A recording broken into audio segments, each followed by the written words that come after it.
খুব ভালোবাসে। আস্তে গল্পটা শুনুন।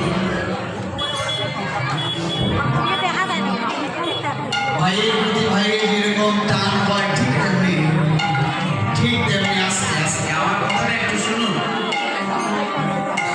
এই যে ঝগড়াটা চলছে, কথাটা শুনবেন। এক বন্ধু প্রতিদিন নেশা করে, এক বন্ধু প্রত্যেক দিন নেশা করে, আর আরেক বন্ধু প্রতিদিন হরিনাম সংকীর্তন ভাগবত পাঠ এগুলাতে যায়। একদিন যে বন্ধু